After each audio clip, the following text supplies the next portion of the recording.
नमस्कार। माननीय मुख्यमंत्री जी, अन्य सभी आदरणीय मंत्रीगण, अधिकारी, मीडिया से आए हुए लोग और पीछे बैठे हुए भारत का भविष्य, आप सभी को मेरा अभिनंदन है। आज सुबह जब से मैं लखनऊ आया हूँ, सुबह 7:30-8 बजे के आसपास से मुझे लगता है मैंने करीब 2000 से ज़्यादा सेल्फी ली हैं। वास्तव में जो कहते हैं कि मुस्कुराइए कि आप लखनऊ में हैं, उसका मतलब आज समझ में आया।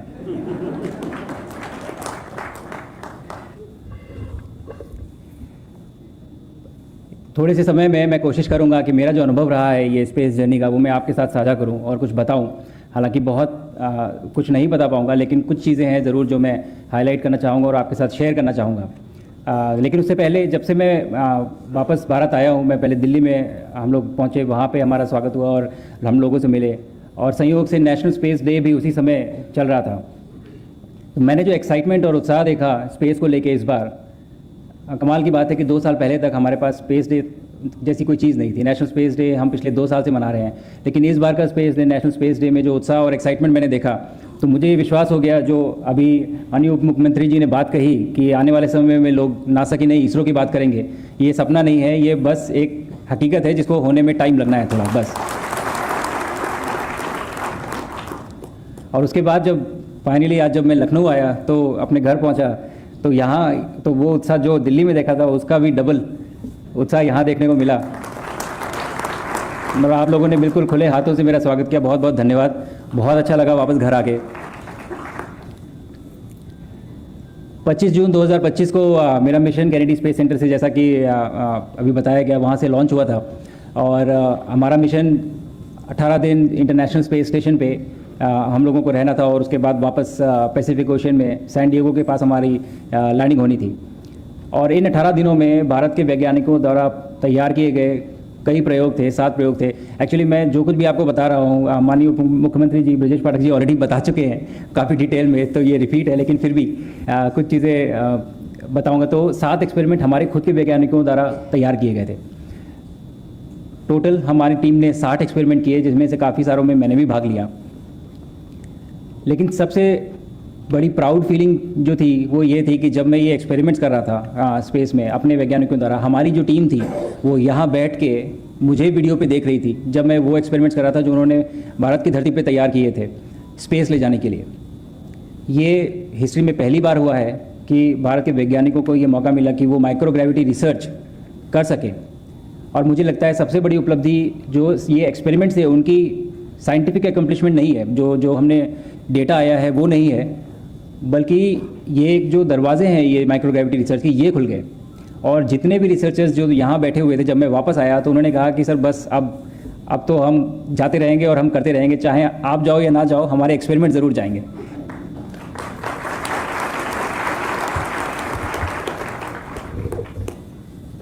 दूसरा, स्पेस में जब हम 18 दिन थे तो माननीय प्रधानमंत्री जी से वार्तालाप हुई, उसके बाद बच्चों से भी इंटरेक्शन हुआ था मेरा 3 बार। एक बार लाइव इंटरेक्शन था, लखनऊ के ही बच्चे थे उसमें, और 2 बार रेडियो के थ्रू इंटरेक्शन हुआ। और अभी आने से पहले मैं माननीय मुख्यमंत्री जी से भी चर्चा कर रहा था कि इसी बारे में कि उन तीनों इंटरेक्शन में हर बार एक ना एक बच्चा था जिसने मुझसे ये पूछा कि सर हम एस्ट्रोनॉट कैसे बन सकते हैं।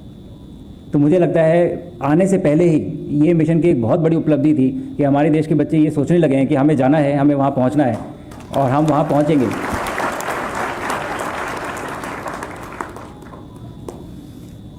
ह्यूमन स्पेस मिशन काफ़ी कॉम्प्लेक्स होते हैं। जब हम अंतरिक्ष में जाते हैं रॉकेट से, जब हम स्पेस स्टेशन में पहुँचते हैं तो पहली बार आपका शरीर माइक्रोग्रेविटी का एक जो वातावरण है वो एक्सपीरियंस करता है। बहुत सारे चेंजेस आते हैं आपके शरीर में, जो पूरा ब्लड है वो पूरा आपके सर में आ जाता है, आपका सर बड़ा हो जाता है और आपका हार्ट स्लो हो जाता है क्योंकि उसको ग्रेविटी के अगेंस्ट काम नहीं करना है ब्लड पंप करने के लिए। आपके पेट में जो कुछ भी है वो सब भी फ्लोट करने लगता है, तो सब ऊपर आपको फील होता है कि ये क्या चल रहा है, अंदर भूख नहीं लगती। बहुत सारे चैलेंजेस होते हैं। तो मुझे लगता है कि हम एक ऐसी जगह पे लाइफ को सस्टेन करने की कोशिश कर रहे हैं जहाँ पे लाइफ सस्टेन होनी नहीं चाहिए।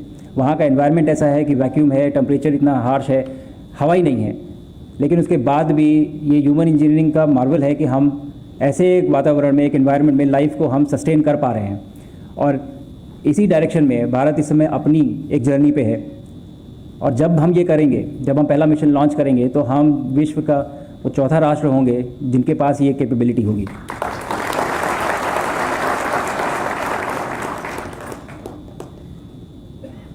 मेरे मिशन के द्वारा जो मैं वापस आने के बाद जो उत्साह और जो सपोर्ट और जो एक्साइटमेंट देखा, मुझे लगता है कि ये एक मोमेंटम अभी जो हमने बनाया है, अब हमारी जिम्मेदारी है कि हम इस मोमेंटम को आगे बढ़ाएं। और क्योंकि आज हम यहाँ खड़े हैं लखनऊ में, उत्तर प्रदेश में, मुझे लगता है शुरुआत यहीं से क्यों ना की जाए। तो अब अगला ट्रांसफॉर्मेशनल सेक्टर जो मुझे दिखता है वो स्पेस का क्षेत्र दिखता है, और मुझे लगता है कि बाकी सारे सेक्टर, चाहे वो एजुकेशन हो या इंडस्ट्री हो या फिर डिप्लोमेसी कहूँगा मैं, किसी भी तरीके से आप स्पेस के क्षेत्र को किसी भी विभाग में यूज़ कर सकते हैं, और एक ओवरऑल नेशन बिल्डिंग के टूल की तरह हम इसका इस्तेमाल कर सकते हैं। लेकिन पीछे बैठे बच्चों को मेरा एक मैसेज है, ख़त्म करने से पहले ज़रूर बोलूँगा कि हमारे तो प्लान है, हम गगनयान में एक ह्यूमन को भेजेंगे, फिर भारतीय अंतरिक्ष स्टेशन का निर्माण होगा, और उसके बाद 2040 में कोई ना कोई मून पे ज़रूर जाएगा, चांद पे ज़रूर जाएगा। उस समय तक आप लोग तैयार हो जाएंगे?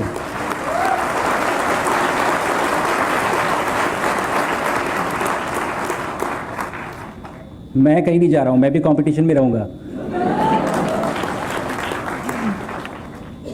पर मुझे लगता है ये गोल्डन पीरियड है हमारे देश के लिए एक स्पेस एक्सप्लोरेशन का, और जिस तरह का एक्साइटमेंट सभी ने दिखाया है, मुझे लगता है कि अब ये जागरूकता है कि हमें इसको परस्यू करना चाहिए और आगे इस क्षेत्र को लेकर आगे बढ़ना चाहिए।